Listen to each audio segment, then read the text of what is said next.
Sure, I do believe it's going to have other growth pains. One is concussion and maybe a bit of shoulders and stuff, because everything is more on knees, on hips, on those areas. And if your tackle tech is not good, obviously you're at risk, or you will miss a tackle. Your head drops a bit earlier, and maybe you're not as aware if the guy step away. So therefore, I do believe if you look at the Stormers when they were at their strongest with that double hit, that upper body hit and stuff, it was almost more heads up kind of thing. So it's not up to me.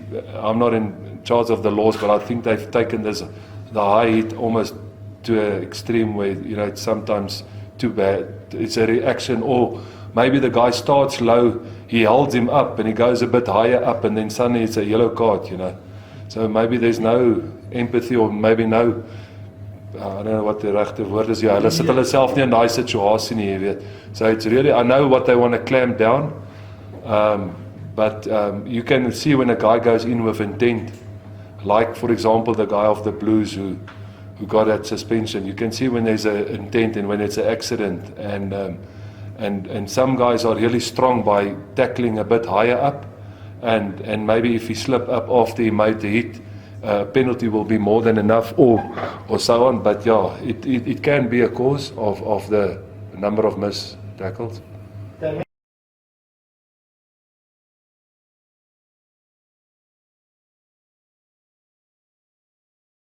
Yeah, I think that's the reason why you look at the traditional South African derbies. Guys were so physical, brutal in the tackle that it was a nutrition battle always, where your New Zealand sides always had the freedom to offload. But now with the law almost forcing you down, you've seen the Stormers, you've seen the Sharks, everybody is making use of the offload.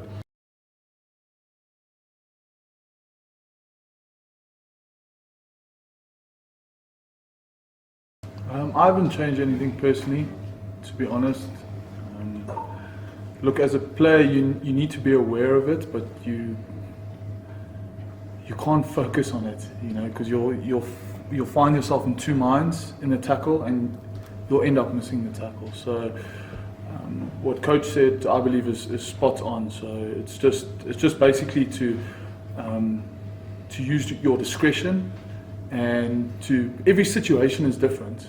Let's be honest. So I think that's what we need to get right. We just need to look at the situation as an individual situation, and then take it on its merit and make a decision. Because sometimes there isn't any intent, and we need to look at that intent. Obviously, if there's intent, it's valid of a yellow card. If not, then a penalty is efficient enough for a law change and to force guys to go a bit low. But for personally as a player, we don't focus on that. We're aware of it, but we don't focus on it.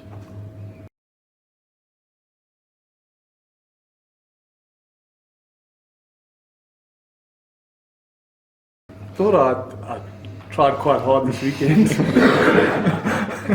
and I thought I did well to give him a chance and kind of ask a valid question, whether there was a legitimate attempt to catch the ball in the air. Was there a legitimate attempt to use your arms?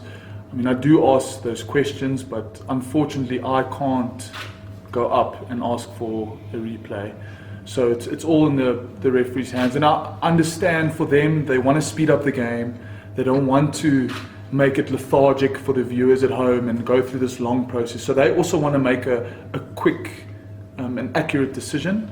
So I understand it's difficult from their point as well. Okay, so but I did try.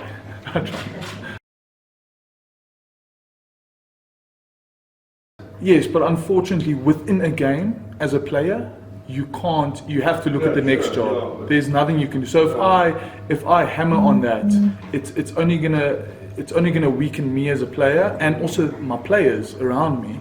We're only gonna get negative, and it's not gonna help us on the day. So if something like that happens, we need to move on, and we need to move forward and look at the next phase of play. That's all you can do.